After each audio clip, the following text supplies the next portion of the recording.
तो राजीव भाई ये लगातार महाराष्ट्र से तार जोड़े जा रहे हैं बिहार की राजनीति के, और अब तो सामना वाले एक तथाकथित वार्तालाप लिख रहे हैं कि जी एकनाथ शिंदे मुख्यमंत्री बनने की फिर से गुजारिश करते पाए गए हैं सुबह 4 बजे, और उनसे कहा जाता है पार्टी विलय कर लो। अब विपक्ष कह रहा है यही आपके साथ करने वाले हैं, आपकी पार्टी को तोड़ देंगे। 12 में से 9 आपके लोकसभा सांसद तो सीधा समर्थन पत्र भी दे चुके हैं। ये पार्टी के विलय तक की नौबत आ रही है क्या? चौधरी जी, हाँ जी। आपके सवाल कई हैं और मुझे लगता है पहले मुझे अनइंटरप्टेड सुन लीजिएगा, फिर आप अपने सप्लीमेंट्री जो भी होगा पूछेंगे, मैं उम्मीद करूंगा। देखिए, सबसे पहले बिहार महाराष्ट्र नहीं है। शिंदे साहब पहली बार मुख्यमंत्री हुए थे, लेकिन नीतीश कुमार जी ने 2005 के बाद अगर 2014 के लोकसभा चुनाव को छोड़ दिया जाए तो जितने विधानसभा चुनाव हुए, जितने लोकसभा चुनाव हुए, उन्होंने जिस गठबंधन की कमान संभाली, जनता ने आंख मूंद कर अपना आशीर्वाद दिया है। एक ऐसे करिश्माई नेता के तौर पर नीतीश कुमार जी को जाना जाता है जिन्होंने एक बदहाल बेपटरी राज्य को, एक फेल्ड स्टेट को संभावनाओं का प्रदेश बनाया, जहां एक जमीन तैयार है और यहां से हम विकसित राज्य बनने की राह पर काफी तेजी से अग्रसर हो रहे हैं। अब दूसरी बात, जो लोग खटारा सरकार बोलते हैं, उम्र का हवाला देते हैं, 20 वर्षों की सरकार का हवाला देते हैं, तो मैं उनको इतना जरूर कहना चाहूँगा कि लालू प्रसाद जी की जो सार्वजनिक जीवन में जो उनका योगदान है वो लगभग 55 वर्षों का है। उनकी उम्र और इसके बाद वो सजा याफ्ता भी हैं। तो सबसे पहले राष्ट्रीय जनता दल के नेता तेजस्वी यादव को अपने पिताजी का इस्तीफा मांग लेना चाहिए, इसलिए कि अब तो वो किसी काम के नहीं बचे। अनुभव, योग्यता, अगर ये तमाम चीज़ें बिल्कुल ही बकवास हैं तो जिस पिता के नाम पर वो सियासत में आए वहाँ से इसकी शुरुआत उन्हें कर देनी चाहिए। अब मैं कुछ चीज़ों को कहना चाहूँगा। जिस तरह से बिहार के विपक्ष के अंदर का कोहराम है, उसको इस तरह से समझ लीजिए कि लोकसभा चुनाव के नतीजे, मैं आपके चैनल पर भी बैठा था और आप उसमें एंकर नहीं थे, किसी और शो में एक प्रख्यात पत्रकार ने नीतीश कुमार जी को गठबंधन की लायबिलिटी बताया था, इसलिए कि उस सर्वे में बिहार में 39 की बजाय 31 सीटें दी जा रही थी और उनका ये मानना था कि ये सीटें इसलिए घट रही है कि नीतीश कुमार जी हैं। और मैंने उनसे पलट कर पूछा था कि इससे उलट एक तस्वीर देख लीजिए, अगर नीतीश कुमार जी नहीं होते एनडीए में तो फिर ये आंकड़े क्या होते। और उस दावे को हम लोगों ने सच करके दिखाया। उस चुनाव में हम लोग 31 नहीं 30 सीटें जीते, लेकिन हमारा स्ट्राइक रेट सर्वश्रेष्ठ था। जनता दल यूनाइटेड ने 16 सीटें लड़कर के 12 सीटें जीती। नीतीश कुमार जी की जो अपरिहार्यता, लोकप्रियता और स्वीकार्यता है, न वो जाति से है, न धल बल से है, न बाहुबल से है।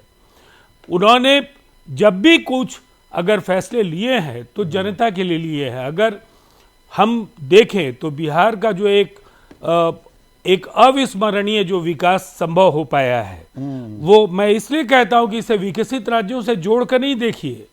एक पूरी तरह से पतन की अतल गहराइयों में जाने वाला राज्य आज इस मोड़ पर खड़ा है कि 2 बजटों के ऐलान के बाद हम कह सकते हैं कि सेंटर में पहली बार कुछ दिनों के लिए हम एनडीए के साथ थे, जहां दोनों जगहों पर एक साथ सरकार थी, और ये दूसरा अवसर है।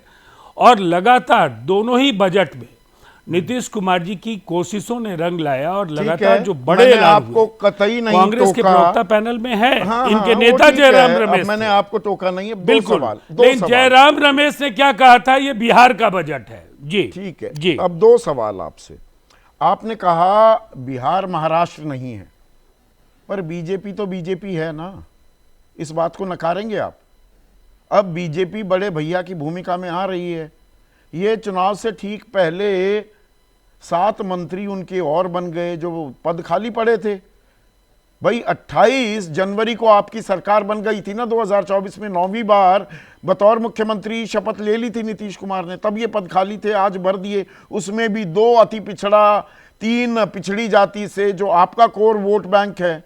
थोड़ी असहजता की बू आ रही है आपके खेमे से, या गलत कहीं से मैं अपना इंस्टिंक्ट्स का इस्तेमाल कर रहा हूं? देखिए, आपको कड़े प्रश्न पूछने का पूरा अधिकार है, लेकिन सवालों का जवाब भी सुनना चाहिए आपको। सबसे पहले, हमारी हिस्सेदारी मंत्रिपरिषद में कम इसलिए है कि हमारी सीटें कम थी। मुख्यमंत्री नीतीश कुमार जी सीटें कम होने की वजह से असहज थे और उन्होंने मुख्यमंत्री पद तक स्वीकार करने से मना कर दिया था। और ये सच है, यह आधिकारिक बयान है कि प्रधानमंत्री जी और अमित शाह जी के व्यक्तिगत हस्तक्षेप और उनके आग्रह के बाद उन्होंने स्वीकार किया। और उस समय ही ये तय हुआ था कि जिनकी जितनी सीटें हैं उसके अनुपात में मंत्रिपरिषद में उनकी भागीदारी तो होगी। 43 सीटें विधानसभा चुनाव में आई थी, पर उसके बावजूद 16 सीटों पर आप अटक गए, लोकसभा चुनाव में अड़ गए। वरना तब तो ये नौबत आ रही थी कि 7-8 सीटें ही मिलेंगी आपको। जहां आप चाहते हैं अपनी ताल ठोक लेते हैं, अब ताल ठोक नहीं पा रहे हैं क्या नीतीश कुमार? सवाल ये है दरअसल जवाब भी यही है कि सीटें उस समय भी हमें ही ज़्यादा मिली थी 2020 में विधानसभा में, और लोकसभा में हमारी सीट उनसे 1 कम थी। हमने क्या कहा? हमने ज़्यादा सीटें जीतकर ये साबित किया कि पिछली बार की जो परिस्थितियां थी उससे इतर इसलिए है कि आज चिराग पासवान जी की भी पार्टी हमारे साथ है।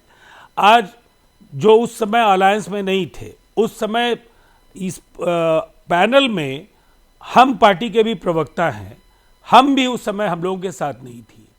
राष्ट्रीय लोक मोर्चा जो उपेंद्र कुशवाहा जी की पार्टी है, वो भी उस चुनाव में हम लोगों के साथ नहीं थे। लेकिन आज हम सब हैं।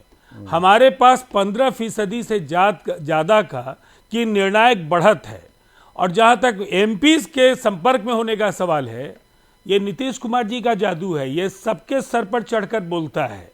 अपोजिशन को भी ये उम्मीद रहती है कि हम आ जाएंगे तो शायद उनका उद्धार हो जाए, शायद वो खुद को लायबिलिटी वाला सवाल अब भी मुंह बाय खड़ा है कि आपके सामने नहीं है। अब एक एजेंसी ने जो सर्वे किया है, 41% लोगों की पहली पसंद बतौर मुख्यमंत्री तेजस्वी हैं, और रेटिंग्स में ऐसा गोता खाया है नीतीश कुमार ने, 18% लोगों की पहली पसंद है। आप हरियाणा चुनाव में आपके चैनल पर ही आप उस शो को होस्ट कर रहे थे, पूरे हरियाणा के पत्रकारों का सर्वेक्षण आप सुना रहे थे। एक प्रचंड जनादेश की आपने भविष्यवाणी की थी। उस चुनाव के नतीजे क्या हुए? देखिए, ये सर्वे, ये मूड ऑफ द नेशन, ये सब फर्जी हैं। लोकसभा चुनाव में 400 सीटों का दावा, उसके पहले महाराष्ट्र में महाअघाड़ी को बढ़त दिखा रहे थे, और फिर उसके बाद जिस तरह के नतीजे आए 3 राज्यों में, उसके पहले जो चुनाव हुए मध्य प्रदेश, छत्तीसगढ़ और राजस्थान, इन राज्यों में केवल राजस्थान को लेकर के उस समय सर्वे एजेंसीज वो स्पष्ट तौर पर नहीं कह रहे थे, लेकिन उन्हें कांग्रेस की फिर से वापसी दिखती थी। क्या हुआ? इसलिए ये फर्जी और जाली आंकड़ों के बल पर सर्वे ये दावा किया जाना कि 45% लोगों की प्रवृत्ति है, लोगों की नजर में बेरोजगारी सबसे बड़ा मुद्दा है। क्या ये दरअसल आपकी एक्लीज हील भी हो सकती है? और आपने 2 शब्दों का इस्तेमाल किया, अविस्मरणीय विकास, और जल्द ही आप विकसित बिल्कुल राज्य बन जाएंगे। तो थोड़े से आंकड़े अब मैं आपके सामने पेश करता हूं। आप तो आंकड़ों से भली भांति वाकिफ रहते हैं। प्रति व्यक्ति आय में 66,828 सालाना ये प्रति व्यक्ति आय है बिहार वासी की। देश में सबसे कम, यानी कि सबसे ज्यादा गरीबी अगर देखी जाए तो वो बिहार में है। 3रे नंबर का सबसे गरीब राज्य है, 34% लोग गरीबी रेखा से नीचे हैं। साक्षरता दर सबसे कम है बिहार में, 61.8%। बेरोजगारी दर 15 साल से ऊपर वालों में 4% से ज्यादा। स्वास्थ्य सेवाओं में 19 राज्यों में 18वें नंबर पर बिहार, और उद्योग की निगाह में आप जो कह रहे हैं ना अविस्मरणीय विकास हुआ है। देश का 1.39% औद्योगिक काम सिर्फ बिहार में होता है, सिर्फ 1.39। कुल मिलाकर 3,429 ही फैक्ट्रियां हैं बिहार में। और विदेशी निवेश तो माशाल्लाह इतना ज्यादा हुआ कि बहुत ही बड़ी फिगर है, 1,648 करोड़ 5 साल में कुल जमा इतना पैसा आया। आप कह रहे हैं अविस्मरणीय विकास हो रहा है। अब सुन लीजिए जी जी, मैं वही आपको बता रहा हूं, आंकड़े वो आपने कहे जो इस नैरेटिव को तय करने में सहायक सिद्ध होंगे। अब मैं आपको कह रहा हूं कि बिहार के आंकड़े क्या हैं। आज देश की जो ग्रोथ का जो दर है, आज उसमें देश के औसत से हमारे राज्य की जो औसत है, राज्य का जो वृद्धि दर है वो 5% ज़्यादा है। 14.5% से ज़्यादा का हमारा ग्रोथ रेट है। दूसरी तरफ जो बिहार का बजट है वो 3.25 लाख करोड़ का होने जा रहा है इस बार जो बजट अभी आ रहा है, और ये 22,000 करोड़ था 2005 लालू जी के कार्यकाल के आखिरी वर्ष का। 20 सालों में अभी भी सबसे ज्यादा गरीबी बिहार में है। आपने कहा देश में सबसे ज्यादा, सुन तो लीजिए, अनपढ़ आपने बिहार आंकड़े में बताए। अब मेरा जवाब भी तो ले लीजिए। लीजिए ना, लीजिए प्लीज। नहीं, मेरा जवाब भी ले लीजिए। हाँ, बताइए। प्रति व्यक्ति आय में भी 8 गुनी वृद्धि हुई है।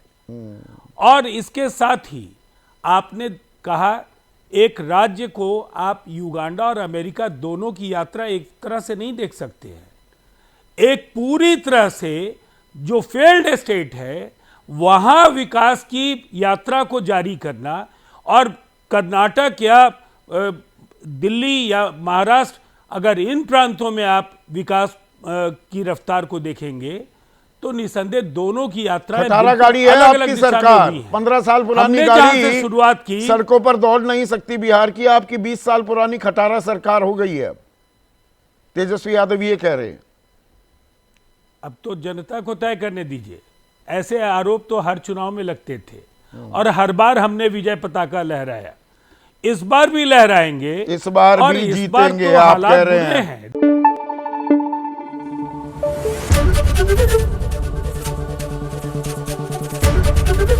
एबीपी न्यूज आपको रखे आगे।